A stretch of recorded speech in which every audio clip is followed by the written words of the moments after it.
சிறிய விளம்பர இடைவெளி துறந்த நிகழ்ச்சியில் இணைந்து கொண்டிருக்கிறோம். தொடர்ச்சியாக நிகழ்ச்சியில் இன்றைய பத்திரிகையின் பார்வையில் யாழ்குடாநாட்டிலிருந்து வெளிவந்திருக்கக்கூடிய 4 பத்திரிகை எங்கள் கைவசம் இருக்கிறது. இதில் முதலில் ஈழநாட்டு பத்திரிகையின் செய்திகளோடு இணைந்திருக்கலாம். ஈழநாட்டு பத்திரிகையின் இன்றைய பிரதான செய்தியாக அரசியல்வாதிகளின் தன்னகம் பாவம் நீங்காமல் தமிழ் தேசிய அரசியலுக்கு எதிர்காலம் இல்லை, உளநல வைத்திய நிபுணர் சிவதாஸ் கருத்து. தமிழ் அரசியல்வாதிகளின் தன்னகம்பாவம் நீங்கும் வரை தமிழ் தேசிய அரசியல் என்பதற்கு எதிர்காலமே இல்லை என்று உளநல வைத்திய நிபுணர் சிவதாஸ் தெரிவித்துள்ளார். மூத்த பத்திரிகையாளர் வீரகத்தி தனபாலசிங்கம் எழுதி தொகுத்த தமிழ் தேசியவாத அரசியலின் எதிர்காலம் என்ற நூலின் வெளியீட்டு விழாவில் கலந்து கொண்டு உரையாற்றிய போதே உளநல வைத்திய நிபுணர் சிவதாஸ் இவ்வாறு தெரிவித்துள்ளார். இந்நூலின் வெளியீட்டு விழா நேற்று சனிக்கிழமை மாலை யாழ்ப்பாணம் தந்தை செல்வா கலையரங்கில் சட்டத்தரணி தேவராஜா தலைமையில் நடைபெற்றது என்று அது தொடர்பான புகைப்படம் ஒன்றும் இங்கு பிரசுரிக்கப்பட்டிருக்கிறது. இது ஈழநாட்டின் பிரதான செய்தியாக இருக்கிறது. அதனைத் தொடர்ந்து ஏனைய முற்பக்க செய்திகளுக்குள் போதை கும்பல்களின் செயல்பாடுகள் அரசியலுடன் பின்னி பிணைந்துள்ளன, ஜனாதிபதி அனுரகுமார திசாநாயக்க என்றொரு செய்தி. போதைப் பொருள் கடத்தல் மற்றும் குற்ற கும்பல்களின் செயற்பாடுகள் அரசியலுடன் பின்னி பிணைந்துள்ளதாக ஜனாதிபதி அனுரகுமார திசாநாயக்க தெரிவித்துள்ளார். ஒழுக்கம் மற்றும் பொறுப்பு என்பவற்றுடன் கூடிய அரசு சேவை நாட்டிற்கு தேவை என்றும் அவர் குறிப்பிட்டுள்ளார் என்று இந்த செய்தி காணப்படுகிறது. போதைப் பொருட்களை கட்டுப்படுத்துவதற்கு மீனவர்கள் ஒத்துழைப்பு வழங்க வேண்டும், அமைச்சர் சந்திரசேகர் வலியுறுத்து. இலங்கை கடல் வழியாக பெருந்தொகையான போதைப் பொருள் கடத்தப்படும் நிலையில் போதைப் பொருட்களை கட்டுப்படுத்தும் கடற்தொழிலாளர்களுக்கு பாதுகாப்பு தரப்பினருக்கும் முழுமையான ஒத்துழைப்பை வழங்க வேண்டும் என கடற்தொழில் நீரியல் மற்றும் கடல் வளங்கள் அமைச்சர் சந்திரசேகர் வலியுறுத்தியுள்ளார் என்ற செய்தியும், பிள்ளைகளை இலக்காக வைத்து போதைப் பொருள் வலைப்பின்னல் வடக்கு மாகாண ஆளுநர் எச்சரிக்கை. உயிர்கொல்லி போதைப் பொருள் பாவனையில் இருந்து பிள்ளைகளை பாதுகாக்க வேண்டும், பிள்ளைகளை இலக்கு வைத்து வலைப்பின்னல் உருவாக்கப்படுகிறது, இதை உடைத்தறிந்து அவர்களுக்கு பாதுகாப்பான சூழலை நாம் உருவாக்கி கொடுக்க வேண்டும். பிள்ளைகள் மீதான முதலீடு என்பது சிறப்பான எதிர்கால நாட்டிற்கான அடித்தளமாகும், இவ்வாறு வடக்கு மாகாண ஆளுநர் வேதநாயகன் தெரிவித்துள்ளார் என்ற செய்தியும், ISIS உட்பட அமைப்புகளுக்கு உதவிய இலங்கையர் குறித்து விசாரணை என்றொரு செய்தி. ISIS மற்றும் அல்ஹொய்டா அமைப்புகளை இலங்கையில் வியாபிப்பதற்கு பங்களித்த மற்றும் நிதியுதவிகளை வழங்கிய சந்தேகிக்கப்படும் 15 நபர்கள் பயங்கரவாத விசாரணை பிரிவு விசாரணைகள் ஆரம்பித்துள்ளது என்று இந்த செய்தி காணப்படுகிறது. பொதுவில் இன்றைய பத்திரிகையின் செய்திகள் அதிகம் இந்த போதைப் பொருள் கும்பல்கள் மற்றும் அது தொடர்பான செய்திகளாகவே இருக்கிறது. அதனைத் தொடர்ந்த கட்டமிடப்பட்ட செய்தியாக தமிழின அரசாட்சி சின்னமாக நல்லூர் சங்கிலியன் பூங்கா ஆளுநரிடம் சிவஞானம் கோரிக்கை என்ற செய்தியும், செவ்வந்தியிடம் 90 நாட்கள் தடுத்து வைத்து விசாரணை என்ற செய்திகள் ஈழநாட்டு பத்திரிகையின் முற்பக்க செய்திகளாக இருக்கிறது. அதனைத் தொடர்ந்த உட்பக்க செய்திகளுக்குள் ஒப்பந்தத்தை மீறும் வகையில் சங்கு கட்சி செயல்படுகிறது, அகில இலங்கை தமிழ் காங்கிரஸ். ஜனநாயக தமிழ் தேசிய கூட்டணி பதவிகளை கைப்பற்றுவதற்காக எமது உதவிகளை பெற்றுவிட்டு செய்த ஒப்பந்தங்களை மீறுகின்ற வகையில் இப்போது 13ஆம் திருத்தம் சம்பந்தமாக கூட்டங்களை வைப்பது தாங்களாக ஒப்பந்தத்திலிருந்து விலகும் செயலாகத்தான் நாங்கள் பார்க்கிறோம். இவ்வாறு அகில இலங்கை தமிழ் காங்கிரஸ் கட்சியின் பொதுச் செயலாளர் பாராளுமன்ற உறுப்பினர் கஜேந்திரகுமார் பொன்னம்பலம் தெரிவித்துள்ளார் என்று இந்த செய்தி காணப்படுகிறது. IMF-இன் நிதி வசதி திட்டத்தில் இலங்கை உறுதியாக இருக்க வேண்டும், IMF-இன் ஆசிய பசிபிக் பணிப்பாளர் என்றொரு செய்தி. சர்வதேச நாணய நிதியத்தின் நீடிக்கப்பட்ட நிதி வசதி திட்டத்தில் இலங்கை உறுதியாக இருக்க வேண்டும் என்று சர்வதேச நாணய நிதியத்தின் ஆசிய பசிபிக் பிராந்திய பணிப்பாளர் கலாநிதி கிருஷ்ணா ஸ்ரீனிவாசன் வலியுறுத்தியுள்ளார் என்று இந்த செய்தி காணப்படுகிறது. அதனைத் தொடர்ந்து ஒரு கட்டமிடப்பட்ட செய்தி, மாணவியை காயப்படுத்திய அதிபர் தொடர்பில் விசாரணை.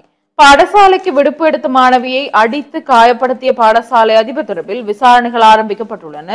புத்தளம் ஆனமடு கல்வி வலயத்தின் பாடசாலை ஒன்றில் இந்த சம்பவம் இடம்பெற்றுள்ளது. இதில் தரம் 2 கல்வி கற்கும் 7 வயது மாணவி ஒருவரே இவ்வாறு காயமடைந்துள்ளார். இது தொடர்பில் ஆனமடு போலீசாருக்கு கிடைத்த முறைப்பாட்டின் அடிப்படையில் குறித்த அதிபர் தொடர்பில் விசாரணைகள் ஆரம்பிக்கப்பட்டுள்ளன என்று தெரிவிக்கப்பட்டது. இதே நேரம் குற்றம் சாட்டப்பட்ட அதிபர் மீது இதற்கு முன்னும் இவ்வாறான குற்றச்சாட்டுகள் உள்ளது என்று கூறப்படுகிறது என்று இந்த செய்தி காணப்படுகிறது. சிறை அதிகாரி படுகொலை, மற்றொரு சந்தேக நபர் கைது என்ற செய்தியும், இராணுவ ஆயுத சாலைகளை பார்வையிட்ட பிரதி அமைச்சர் என்ற ஒரு புகைப்படம் தாங்கிய செய்தியும் இங்கு காணக்கூடியதாக இருக்கிறது. திருமலையில் 72% சத்தான உணவு இல்லாத நிலை. எஹட் ஹரிதாஸ் நிறுவனம் என்றொரு செய்தி. திருகோணமலையில் சுமார் 72% மக்கள் சத்தான உணவை பெற முடியாமல் கஷ்டப்படுகின்றனர். எனவே நாம் அனைவரும் ஒன்றிணைந்து உணவு பாதுகாப்பையும் சத்துணவையும் உறுதி செய்ய ஈடுபட வேண்டும் என்று எஹட் ஹரிதாஸ் நிறுவனத்தின் பணிப்பாளர் அருட்தந்தை பால் ராபின்சன் தெரிவித்துள்ளார் என்று இந்த செய்தி காணப்படுகிறது. போட்டி கைகலப்பானதில் 3 பேர் படுகாயம் என்றொரு செய்தி. வீதியால் செல்வோரை தமது கடைக்கு வருமாறு ஏட்டிக்கு போட்டியாக கூப்பிட்டு இரு வர்த்தக நிலையங்களின் ஊழியர்களிடையே ஏற்பட்ட கைகலப்பில் 3 படுகாயம் அடைந்துள்ளனர் என்று இந்த செய்தி காணப்படுகிறது. புகைப்படம் தாங்கிய ஒரு செய்தியாக ஜானியின் உடல் வயலில் இருந்து மீட்பு என்றொரு செய்தி இங்கு பிரசுரிக்கப்பட்டிருக்கிறது. கிழக்கு பாடசாலைகளுக்கு செவ்வாய்க்கிழமை விடுமுறை என்றொரு செய்தி. கிழக்கு மாகாணத்தின் அனைத்து தமிழ் பாடசாலைகளுக்கும் தீபாவளியை முன்னிட்டு நாளை மறுநாள் செவ்வாய்க்கிழமை விசேட விடுமுறை வழங்கப்படுகிறது என்று மாகாண ஆளுநர் செயலகம் அறிவித்துள்ளது. இந்த தினத்திற்கு பதிலாக எதிர்வரும் 25ஆம் தேதி சனிக்கிழமை பதில் பாடசாலை நடைபெறும் எனவும் அறிவிக்கப்பட்டுள்ளது. இதேவேளை ஊவா, சப்ரஹமுவா, மத்திய மாகாணங்களின் அனைத்து தமிழ் பாடசாலைகளும் இதே போன்று விடுமுறை வழங்கப்பட்டுள்ளது என்பதும் குறிப்பிடத்தக்கது என்று இந்த செய்தி காணப்படுகிறது. இவை உள்நாட்டு செய்திகளாக இருக்கிறது. அதனைத் தொடர்ந்து இன்று ஞாயிற்றுக்கிழமை என்பதனால் ஈழநாட்டு பத்திரிகையில் வார மலர் இணைக்கப்பட்டிருக்கிறது. அதில் முதலில் வீரகத்தி தனபாலசிங்கம் அவர்களுடைய பொறுப்புக்கூறல் விவகாரத்தில் சர்வதேச சமூகத்தின் உதவியை நாடுவதில் தமிழர்கள் சிந்திக்க வேண்டிய காரணிகள் என்ற தலைப்பில் இந்த கட்டுரை காணப்படுகிறது. அதனைத் தொடர்ந்து கலாநிதி ஜெஹான் பெரேரா அவர்களுடைய சகல சமூகங்களையும் அரவணைக்கும் அணுகுமுறை தேசிய நலனுக்கு அவசியமானது அப்படி என்று இந்த கட்டுரை காணப்படுகிறது. ஆசிரியர் தலையங்கமாக யதார்த்தங்களை புறம் தள்ளினால் அப்படி என்ற தலைப்பில் ஒரு ஆசிரியர் தலையங்கம் இங்கு பிரசுரிக்கப்பட்டிருக்கிறது. ஜெயச்சந்திரன் அவர்களுடைய மனநலம் மகத்தான செல்வம் அப்படி என்று இந்த கட்டுரை காணப்படுகிறது. அதிகமாக இன்று வரக்கூடிய பத்திரிகைகளில் நாங்கள் இந்த உளநலம் மற்றும் மனநலம் தொடர்பான முக்கியத்துவம் அதன் அவசியத்தையும் பிரதிபலிக்கக்கூடிய வாரியான கட்டுரைகளை நாங்கள் அதிகம் காணக்கூடியதாக இருக்கிறது. தொடர்ந்து நிலாந்தன் அவர்களுடைய தனித்து விடப்படும் முதியவர்கள் அப்படி என்ற தலைப்பில் ஒரு கட்டுரை. இதில் மிக முக்கியமாக கட்டமிடப்பட்ட பகுதியாக முதியோர் இல்லங்களை கட்டியெழுப்புவது என்பது தமிழ் தேசிய நோக்கு நிலையிலிருந்து பார்த்தால் தேச நிர்மாணத்தின் ஒரு பகுதிதான்.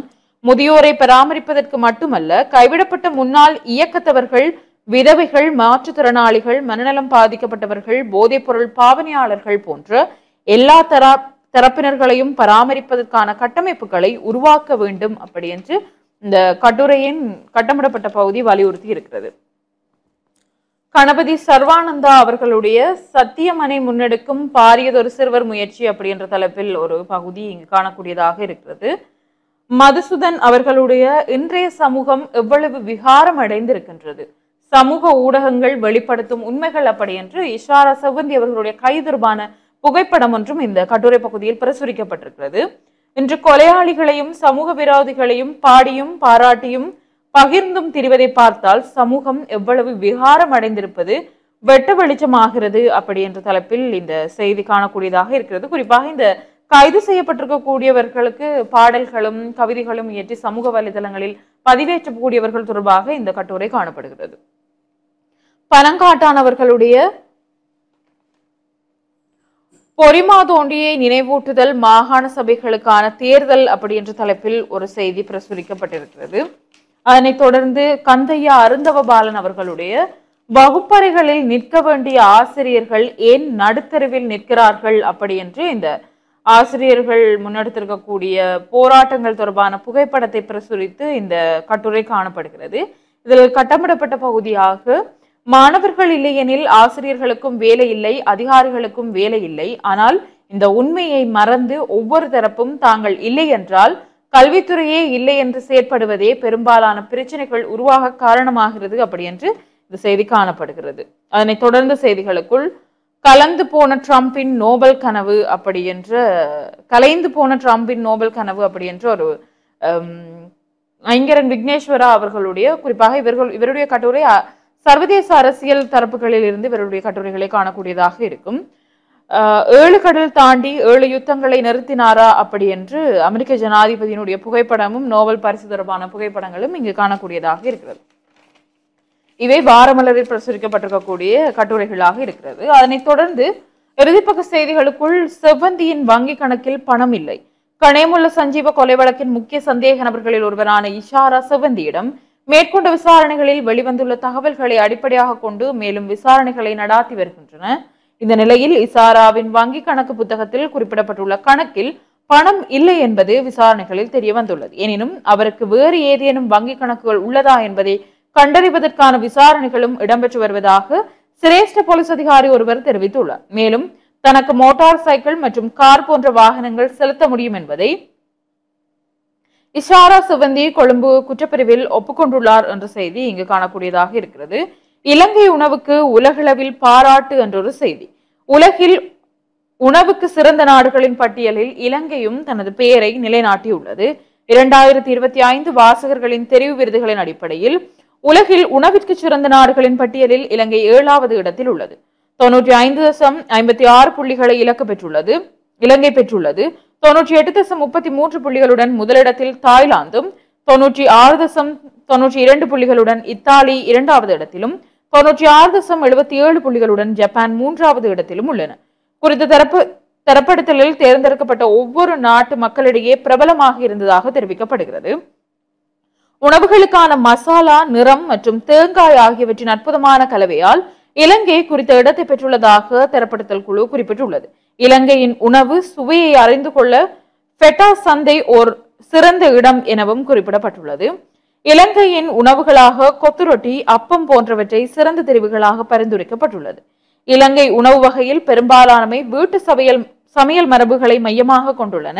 மேலும் தலைமுறை குடும்ப சமையல் குறிப்புகளின் இந்த அன்பான தொடுதல் தான் இங்குள்ள உணவை உண்மையில் சிறப்புற செய்கிறது என தெரிவிக்கப்பட்டுள்ளது என்று இந்த செய்தி காணப்படுகிறது. இவைதான் ஈழநாட்டு பத்திரிகையின் செய்திகளாக இருக்கிறது. தொடர்ச்சியாக நிகழ்ச்சியில் வலம்புரி நாளிதழின் செய்திகளோடு இணைந்திருக்கலாம்.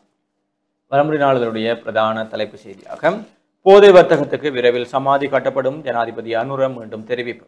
நாட்டை பேரழிவுக்கு இட்டுச் செல்லும் போதைப் பொருள் வர்த்தகத்தை முழுமையாக ஒழித்து கட்டுவது உறுதி என ஜனாதிபதி அனுரகுமார திசாநாயக்க தெரிவித்திருக்கிறார் என்ற செய்தி வலம்புரியினுடைய பிரதான தலைப்பு செய்தியாக இருக்கிறது. ஏனைய முற்பக்க செய்திகளுக்குள் பொருளாதார அடைவை தக்க வைக்க மறுசீரமைப்புகளை தொடருங்கள், சர்வதேச நாணய நிதியம் வலியுறுத்தும்.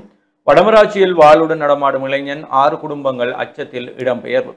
யாழ்ப்பாணம் வடமராட்சி கிழக்கில் வாளுடன் நடமாடும் இளைஞன் ஒருவர் வீதியில் செல்வோர் மீது தாக்குதல் நடாத்துவதுடன் வீடுகளுக்குள் அத்துமீறி நுழைந்தும் தாக்குதல்களை மேற்கொள்வதனால் அக்கிராமத்திலிருந்து 6 குடும்பங்கள் வேறு இடங்களுக்கு இடம்பெயர்ந்து சென்றிருக்கிறார்கள். இந்த சம்பவம் குறித்து தெரிய வருவதாவது, குடத்தனை கிழக்கு மாளிகை திடல் கிராமத்தை சேர்ந்த இளைஞர் ஒருவர் வாளுடன் பொதுவழிகளில் நடமாடி திரிந்து வீதியில் செல்வோரை அச்சுறுத்தும் வகையில் சில வேளைகளில் அவர்கள் மீது தாக்குதல் மேற்கொள்வதனையும் வழமையாக கொண்டுள்ளார். அத்துடன் வீடுகளுக்குள் புகுந்து வீட்டில் இருப்போரை அச்சுறுத்தி அவர்கள் மீது தாக்குதல் மேற்கொண்டு வருகிறார். இளைஞனின் இத்தகைய செயற்பாடுகள் காரணமாக அக்கிராமத்தில் இருந்து 6 குடும்பங்கள் வெளியேறி இருக்கின்றன. குறித்த இளைஞன் தொடர்பில் மருதங்கணி போலீசாருக்கு ஊரவர்கள் பல தடவைகள் அறிவித்த போதும் போலீசார் கிராமத்துக்குள் நுழையும் போதே இளைஞன் கிராமத்திலிருந்து தப்பியோடி காட்டுப்பகுதிகளுக்குள் தலைமறைவாகி விடுகிறார். இளைஞனின் அட்டகாசம் நாளுக்கு நாள் அதிகரித்த நிலையில் நேற்றைய தினம் சனிக்கிழமை அதிகாலை இராணுவத்தினரின் துணையுடன் அக்கிராமத்தை போலீசார் சுற்றி வளைத்து இளைஞனை கைது செய்ய விசேட நடவடிக்கைகளை முன்னெடுத்தவில்லை. இளைஞன் கிராமத்திலிருந்து தப்பியோடி தலைமறைவானதால் இளைஞனை கைது செய்ய முடியவில்லை. அதனால் போலீசார் தமது நடவடிக்கைகளை கைவிட்டு திரும்பினார்கள் என்று இந்த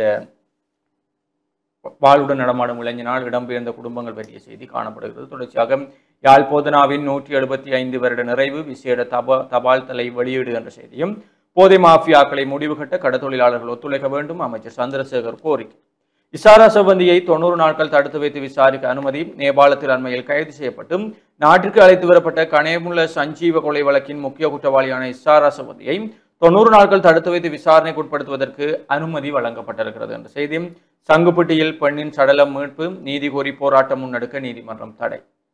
சங்குப்பட்டியில் கடந்த வாரம் சடலமாக மீட்கப்பட்ட இளம் குடும்ப பெண்ணின் படுகொலைக்கு நீதி கோரி இன்றைய தினம் முன்னெடுக்கப்பட திட்டமிட்டிருந்த கவனஈர்ப்பு போராட்டத்திற்கும் ஊர்காவத்துறை நீதிமன்றம் தடை உத்தரவு பிறப்பித்திருக்கிறது. ஊர்காவத்துறை நீதிமன்றத்தின் தடை உத்தரவு அறிக்கையில் நீதவான் நீதிமன்றம் ஊர்காவத்துறை கண்டன பேரணியை தடை செய்வதற்கான கட்டளை எனும் தலைப்பில் இவ்வழக்கில் வழக்கு தொடர்பால் மேற்கொள்ளப்பட்ட சமர்ப்பணத்தினையும் தாக்கல் செய்யப்பட்ட அறிக்கை மற்றும் இணைக்கப்பட்ட கடிதத்தையும் ஆராய்ந்து பார்க்கின்ற போதும் பூநகரி சங்குப்பட்டி பாலத்தின் அருகே சடலமாக கரையொதுங்கிய புலதீபா சுரேஷ்குமார் என்பவர் படுகொலை செய்யப்பட்டமை தொடர்பிலும் குற்றவாளிகள் அடையாளம் காணப்பட்டு உரிய தண்டனை வழங்கப்பட்டு பாதிக்கப்பட்ட குடும்பத்தினருக்கு நீதி கிடைக்க வேண்டும் எனவும் இவ்வாறான துன்பகரமான சம்பவங்கள் நமது நாட்டில் இடம்பெறுவதனை கண்டித்தும் காரைநகர் பிரதேச சபை முன்பாக அமைதியான வழியில் கண்டன பேரணி இன்று நடைபெற உள்ளதாகவும் தெரிவிக்கப்பட்டிருக்கின்றது. இறந்தவரின் உடல் கண்டுபிடிக்கப்பட்ட ஒரு சில நாட்களேயான நிலையில் புலன் விசாரணை மேற்கொள்ளப்பட்டு 2 சந்தேக நபர்கள் அடையாளம் காணப்பட்டிருக்கிறார்கள். இவ்வாறான சூழ்நிலையில் கண்டன பேரணி ஒன்று இடம்பெறுவதும் புலன் விசாரணைக்கு பாதகமாக அமையும் என்பதோடும் அப்பிரதேசத்தில் தேவையற்ற அமைதியின்மையையும் இது தொடர்பில் பதற்றத்தையும் தோற்றுவிக்கும் என்பதையும் அனுமானிக்கக்கூடியதாக இருக்கிறது. எனவே புலன் விசாரணைகள் திருப்திகரமாக நடைபெற்று வரும் நிலையில் இவ்வாறான கண்டன பேரணி ஒன்று அவசியமற்ற ஒன்றாக கருதி குறித்த கண்டன பேரணியையும் தடை செய்து கட்டளையாக்குகிறேன் என குறிப்பிடப்பட்டிருக்கிறது என்று அந்த பேரணி தொடர்பான தடை உத்தரவும் காணப்படுகிறது. சண்டிலிப்பாயில் வன்முறை, கேகாலை இளைஞன் கைது, கைக்குண்டு வாள் அவரிடமிருந்து மீட்பு. யாழ்ப்பாணம் சண்டிலிப்பாய் பகுதியில் வன்முறை சம்பவத்தில் ஈடுபட்டு குற்றச்சாட்டில் கேகாலையை சேர்ந்த இளைஞர் ஒருவர் கைக்குண்டு மற்றும் வாளுடன் நேற்றைய தினம் கைது செய்யப்பட்டிருக்கிறார். யட்டியாந்தோட்டை அலகுலவத்தை பகுதியைச் சேர்ந்த 21 வயதுடைய இளைஞனை இவ்வாறு கைது செய்யப்பட்டிருக்கிறார். தொடர்ச்சியாக அந்த செய்தியை பார்க்கையில் சண்டிலிப்பாய் வடக்கு பகுதியில் உள்ள வீடொன்றில் கடந்த திங்கட்கிழமை முகமூடிகள் அணிந்தவாறு 4 கொண்ட வன்முறை கும்பல் ஒன்று நுழைந்து வீட்டின் முன் நிறுத்தப்பட்டிருந்த முச்சக்கர வண்டிக்கு தீ வைத்துவிட்டு வீட்டில் நிறுத்தி வைக்கப்பட்டிருக்கக்கூடிய மோட்டார் சைக்கிளை கொள்ளையடித்து தப்பிச் சென்றது. பின்னர் கொள்ளையடித்து சென்ற மோட்டார் சைக்கிளை வீட்டிலிருந்து சுமார் 1 கிலோமீட்டர் தூரத்தில் உள்ள மாசியப்பட்டி சந்திக்கு அருகில் நடுவீதியில் வைத்து தீ மூட்டி அந்த இடத்திலிருந்து தப்பிச் சென்றிருக்கிறார்கள். சம்பவம் தொடர்பில் பாதிக்கப்பட்ட குடும்பத்தினரால் மானிப்பாய் போலீஸ் நிலையத்தில் முறைப்பாடு செய்யப்பட்ட நிலையில் போலீசார் விசாரணைகளை முன்னெடுத்து வந்தனர். அந்த நிலையில் நவாலி பகுதியில் உள்ள வீடொன்றில் பதுங்கியிருந்த யட்டியாந்தோட்டையை சேர்ந்த இளைஞன் ஒருவரை போலீசார் கைது செய்திருக்கிறார்கள். கைது செய்யப்பட்ட இளைஞனிடம் மேற்கொள்ளப்பட்ட விசாரணைகளின் அடிப்படையில் ஒரு கைக்குண்டு மற்றும் கஜேந்திரா வாள் ஒன்றையும் போலீசார் மீட்டிருக்கிறார்கள். கைது செய்யப்பட்ட இளைஞனை மானிப்பாய் போலீஸ் நிலையத்தில் தடுத்து வைத்தும் விசாரணைகளை முன்னெடுக்கும் போலீசார் வன்முறை சம்பவத்தில் ஈடுபட்ட ஏனைய 3வரையும் அடையாளம் கண்டுள்ள நிலையில் அவர்களையும் கைது செய்ய நடவடிக்கை எடுத்திருக்கிறார்கள் என்ற செய்தி. இதுதான் வலம்புரியினுடைய முற்பக்க செய்திகளாக இருக்கிறது. தொடர்ச்சியாக உட்பக்க செய்திகளுக்குள் வருடாந்தம் 25,000 பேரை ஊனமாக்கும் வீதி விபத்துகள் சுகாதார அதிகாரிகள் சுட்டிக்காட்டு. வீதி விபத்துகளால் ஒவ்வொரு ஆண்டும் கிட்டத்தட்ட 25,000 பேர் கடுமையான நீண்டகால காயங்களுக்கு ஆளாகின்றனர் என சுகாதார அதிகாரிகள் சுட்டிக்காட்டியிருக்கிறார்கள் என்ற செய்தியும் தொடர்ச்சியாக உள்பக்க செய்திகளுக்குள் விளையாட்டு செய்திகளுக்குள் மகளிர் உலக கிண்ணம் இலங்கையை எளிதில் வீழ்த்தி தென்னாப்பிரிக்கா அபாரம் என்ற செய்தி. உதயபந்தாட்ட இறுதிப் போட்டி மிட்கே பிள்ளை வெற்றி கிண்ணத்தை தனதாக்கியது. வட்டுவாகல் உதயசூரியன் என்ற புகைப்படம் தாங்கிய செய்தியும் காணப்படுகிறது. வல்வெட்டித்துறை நகரசபை உறுப்பினராக தெரிவு செய்யப்பட்ட முன்னாள் பாராளுமன்ற உறுப்பினர் MK சிவாஜிலிங்கம் வல்வை முத்துமாரியம்மன் ஆலய பிரதம குருவும் அகில இலங்கை சமாதான நீதிவானும் ஆகிய தண்டபாணிகே தேசிகர் முன்னிலையில் அண்மையில் சத்திய பிரமாணம் செய்து கொண்டார் என்று அதற்கான புகைப்படம் பிரசுரிக்கப்பட்டிருக்கிறது. வவுனியா மாவட்டத்தில் குடும்ப வன்முறைகள் அதிகரிப்பு குடிசார் அமைப்புகளின் பிரதிநிதிகள் சுட்டிக்காட்டு. வவுனியா மாவட்டத்தில் குடும்ப வன்முறைகள் அதிகரித்து வருவதன் காரணமாக பெண்கள் மற்றும் சிறுவர்களுக்கான பாதுகாப்பு இல்லம் ஒன்றும் அவசியமானதாக காணப்படுவதாக வவுனியா மாவட்ட குடிசார் அமைப்புகளின் பிரதிநிதிகள் கோரிக்கை விடுத்திருக்கிறார் என்ற செய்தி. அதேபோல கந்தபுராண உள்ளொளி நூல் வெளியீட்டு விழா என்ற செய்தியும் காணப்படுகிறது. வலம்புரியினுடைய வாரமலராக சங்குநாதம் புலந்திருக்கிறது. சங்குநாதத்திலே பிரதான கட்டுரையாக 8 மாதங்கள் தலைமறைவு, எட்ட முடியாத எல்லைகளை கடந்த செவ்வந்தி சிக்கியது எப்படி என்று அபிமன்யுனுடைய கட்டுரை பிரசுரிக்கப்பட்டிருக்கிறது. தொடர்ச்சியாக ஆலடி மாநாட்டிலே சிறிய பாடசாலைகளை மூடினால் மாணவர்கள் இடைவிலகல் அதிகரிக்கும் என்று ஆதித்தன் அவர்களுடைய கட்டுரை. அதில் இளைய தம்பி ரட்னம் அவர்களுக்கு அஞ்சலி செலுத்தப்பட்டு ஆலடி மாநாடு கட்டுரை ஆரம்பிக்கப்படுகிறது. தொடர்ச்சியாக வியாசர் பதில்கள் பக்கத்திலே வியாசரிடம் சாகுவச்சேரியை சேர்ந்த சிவராஜ் அவருடைய கேள்வி, அனுராட்சி எப்படி இருக்கிறது வியாசர் என்ற கேள்விக்கு, போதை ஒழிப்பு பாதாள உலக குழுவை இல்லாதொழித்தல் என்பது 100% செயற்பாடு. வடக்கு கிழக்கை தாண்டி நாடளாவிய ரீதியில் போதை பிரச்சனை வீட்டுக்கு வீடு இருந்து கொண்டுதான் இருக்கிறது. இவ்வாறான நிலையில் இதை ஒழித்து கட்டுவதற்கு நாட்டு மக்கள் இன மத பேதமின்றி ஒத்துழைப்பு வழங்குவர். இதில் மாற்று கருத்து ஏதும் இல்லை என்று வியாசர் பதிலளித்திருக்கிறார். அதேபோல தீபாவளி கொண்டாட்டத்திற்கு உடுப்பு வாங்கி விட்டீர்களா வியாசரை என்று மாதகளை சேர்ந்த ரேதுஷ் அவர்களுடைய கேள்விக்கும், ஒருவரிடம் தீபாவளிக்கு புத்தாடை எடுத்து விட்டீர்களா என கேட்டேன். ஓ, மலைக்கு ரெயின்கோட் ஒன்று வாங்கி விட்டேன் என்றார். எனக்கு குப்பந்து சிரிப்பு வந்து விட்டது என்றார். ஒரு பெண்ணின் முகப்புத்தக பதிவு, புதிய ஆடை வாங்கினாலும் அன்று முழுவதும் நைட்டியுடன் தானே வீட்டில் நிற்கப் போகிறோம், பேசாமல் நைட்டியை வாங்கினால் என்ன என்றும் அதையும் தெரிவித்தார். அதே போல எம் வடக்கு மாகாண யூடியூபர்கள் ஒன்றில் உடுப்பு கடைகளில் நின்று ஒன்று வாங்கினால் ஒன்று இலவசம் என்கிறார்கள். இல்லையெனில் ஏதாவது சாப்பாடு கடையில் நின்றும் இந்த கடையில் குடிநீர் கூட பயங்கர சுவையாக இருக்கிறது என்று உண்மையை சொல்கிறார்கள். நாடு எங்கேயே போய்கொண்டிருக்கிறது, நாம் உடுப்பு கடையிலும் சாப்பாட்டு கடையிலும் நிற்கிறோம், கொஞ்சம் மாறலாம் ப்ரோ என்று வியாசர் பதிலளித்திருக்கிறார். அதே போல பொறுப்புக்கூறல் ஐநாவில் அங்கீகரிக்கப்படாவிட்டால் தமிழர் பிரச்சனை தீராதா என்று யாழ்ப்பாணத்தை சேர்ந்த குமார் அவர்களுடைய கேள்விக்கும், அங்கீகரிக்கப்பட்டால் மட்டும் தீர்வு வந்துவிடுமா என்ன? தமிழர் பிரச்சனை ஐநாவின் மேசையில் ஆட்சிக்குள் இருக்கிறது போலவும் பொறுப்புக்கூறலை அங்கீகரித்தவுடன் அதை எடுத்து தந்து விடுவது போலவும் பேசுவதை நினைக்கும் போது எனக்கு சிரிப்பு வருகிறது. தமிழினம்பட்ட வலிக்கான நிவாரணம் தவறு செய்தவர்கள் தண்டிக்கப்பட வேண்டும். இதுவல்லோ தீர்வு. இதை இலங்கை அரசு செய்யும் என்று நீங்கள் நினைத்தால் அதை குழி தோண்டி புதைத்து விடுங்களேன் என்று வியாசர் பதிலளித்தார். தொடர்ச்சியாக உரும்புராயை சேர்ந்த மகாலட்சுமி அவர்கள், பூமியின் விசை சற்று அதிகரித்து விட்டது போல் தெரிகிறதே வியாசர் என்ற கேள்விக்கும், அதிகரிக்காமல் என்ன செய், அவ்வளவுக்கும் மனிதன் அக்கிரமம் அதிகரித்து விட்டது. தன் தாய் வீட்டிற்கு சென்றுவிட்டு திரும்பி கொண்டிருந்த ஒரு அப்பாவி பெண்ணை கள்ளமண் ஏற்றி வந்த உளவு இயந்திரத்தால் மோதி பலி எடுத்துவிட்டு அந்த இடத்தில் நிற்காமல் மணல் மண்ணை பறிக்க வேண்டிய இடத்தில் பறித்துவிட்டு பணத்தையும் பெற்றுக்கொண்டும் பெண்ணை அடித்த தடயங்களை அழித்துவிட்டு எந்த சலனமும் இல்லாமல் குறித்த இடத்துக்கு வரும் சமூகம் இருந்தால் இந்த பூமி சுழலும் வேகம் அதிகரிக்காமல் என்னத்தை செய்யும் சொல்லுங்கள் என்று வியாசர் பதிலளித்திருக்கிறார். தொடர்ச்சியாக வியாசரே வெள்ளைக்கொடி விவகாரத்தை எப்படி எடுத்துக்கொள்வது என்று குப்புலானை சேர்ந்த சுதன் அவர்களுடைய கேள்விக்கும், உலக நாடுகளில் போர் மரபு என்று ஒன்று உண்டு. எந்த இராணுவமாக இருந்தாலும் அதை மதித்தே ஆக வேண்டும். ஆனாலும் மண்ணில் அவ்வாறான மதிப்புகளோ மரியாதைகளோ மனிதாபிமானங்களோ பார்க்கப்பட்டதாய் கடைபிடிக்கப்பட்டதாய் தெரியவில்லை.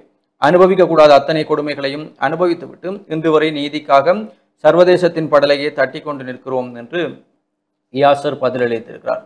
அதுபோல செவ்வந்தி சிக்கிவிட்டாரே வியாசரை என்று கீரிமலையை சேர்ந்த ரகு அவர்களுடைய கேள்விக்கும், செவ்வந்தி சிக்கிவிட்டார், விசாரணைகள் நடக்கப் போகின்றன, இனி எந்தெந்த பூவந்திகள் சிக்கப் போகிறார்களோ தெரியவில்லை. இதில் தென்னிலங்கையில் பிரபல்யமான அரசியல்வாதி ஒருவர் பௌத்த பீடங்களை ஓடி ஓடி சந்திக்கிறார். எடுத்ததுக்கெல்லாம் முந்திரி கொட்டையாய் முந்தி கொண்டு அறிக்கை விடுகிறார். பதட்டப்படாதுங்க ப்ரோ, முதுகுல புண்ணிருந்தால் தானே காடு புக பயமாயிருக்கு. கனநாள் இல்லை, இன்னும் ஒரு நாளில் எல்லாம் பொது வழிக்கு வந்துவிடும் என்று வியாசர் பதிலளித்திருக்கிறார். அதே போல இறுதியாக வதிரியை சேர்ந்த தேவாதர்கள், பயங்கரமானவர்கள் இப்போது ரொம்ப நல்லவர்கள் போல் நடிக்கிறார்களே வியாசர் என்ற கேள்விக்கும், உண்மை என்பது விதை போல நீண்ட காலத்திற்கு மண்ணில் புதைந்து கிடக்காது. என்று ஒரு நாள் அது மண்ணை துளைத்து கொண்டு வெளியே வரும். இதுபோல இந்த பயங்கரமானவர்களின் சுயரூப முகமூடி கிழிக்கப்பட்டே தீரும். நல்லவனாய் வாழ்வது கடினம், ஆனால் நல்லவன் போல் நடிப்பது சுலபம். செவ்வந்தி கைது விடயத்திலும் ஒருவர் அதிகம் துடித்து கொண்டிருக்கிறார். அப்போதே தெரிந்துவிட்டது அவரின் சுயரூபம் என்னவர், இவர்தான் அவரா என்று எனக்கே குழம்புகிறது. 2 நாள் பொறுங்களேன் என்று வியாசர் பதிலளித்திருக்கிறார். இதான் இன்றைக்கு வலம்புரியினுடைய சங்குநாதம் தொடரில் வந்திருக்கக்கூடிய கட்டுரைகள், கவிதைகள், ஆக்கங்களாக இருக்கிறது. தொடர்ச்சியாக வலம்புரியினுடைய இன்றைய ஆசிரிய தலையங்கமாக மெய்ஞான துறவி தந்த திருமறை கலாமன்றம் என்ற தலைப்பிலே ஆசிரிய தலையங்கமும் காணப்படுகிறது. இவைதான் வலம்புரியினுடைய முக்கிய செய்திகளாகவும் இன்றைக்கு புலந்திருக்கக்கூடிய இணைய நாளிதழ்களுடைய முதன்மை செய்திகளாகவும் இருக்கிறது. தொடர்ந்து மனிதர்களே சிறிய ஒரு விளம்பர இடைவெளிக்கு பிறகு மீண்டும் சந்திப்போம்.